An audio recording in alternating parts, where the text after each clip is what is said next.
Тэгэхээр Баясаа Food компани бол эх орны хөрсөнд ургасан жимсгэн хүнсний ногоог боловсруулж эцсийн бүтээгдэхүүн гаргах чиглэлээр одоо нэлээд олон жил ажиллаж байна тийм ээ. Одоогийн байдлаар хичнээн нэр төрлийн бүтээгдэхүүн гаргаж байна вэ? За бас дээрээс нь шинэ нэр төрлийн бүтээгдэхүүнүүдэд бидэнд танилцуулахгүй юу? За манай Баясаа Food компани бол 37 одоо энэ жилдээ бол багтаага шинэ бүтээгдэхүүн үйлдвэрлээд 40 гаруй нэр төрлийн бүтээгдэхүүн бол зах зээл дээр худалдаалах юм байна. Эндээс бол бид нэр иймэрхүү дөрвөн шинэ бүтээгдэхүүн гарч байгаа.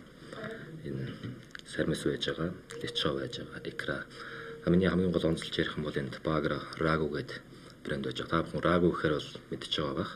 Италийн одоо мах, томат, холимог соус байдаг. Энийг яг Монголын хөрсөнд буулгасан, монгол хүний хэрэглээнд тохирсон, монгол амттайгаар монгол хувилбарыг одоо Рагуг Монголын ард түмэнд тун удахгүй өргөхөд бол бэлэн болоод байгаамаа.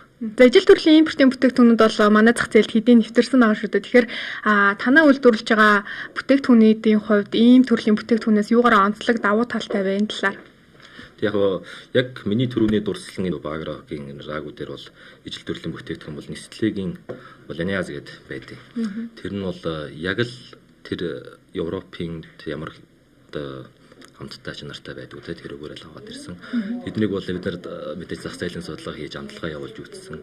Аль нь яг монгол хүний хэрэглээнд тохирсон бэ гэдэг дээр бол гарч ирнэ л те. Тэгэхээр ижил төрлийн бүтээгдэхүүн дээр бид нар дээр бол зах зээл дээр бүтээгдэхүүнүүд бол илүү яг хөрсөндөө ургасан бүтээгдэхүүн хөрсөндөө манай монгол малын махын жишээ нь орсон байж байгаа жишээтэй. Монгол үйлдвэрлэлд Монгол байгаа үйлдвэрлэлд явагдаж байгаа гэдэг утгаараа амт чанар болоод хэрэглээний талдаа бол илүү хүмүүстэй хүрсэн байх болов уу гэж бас бодож байна.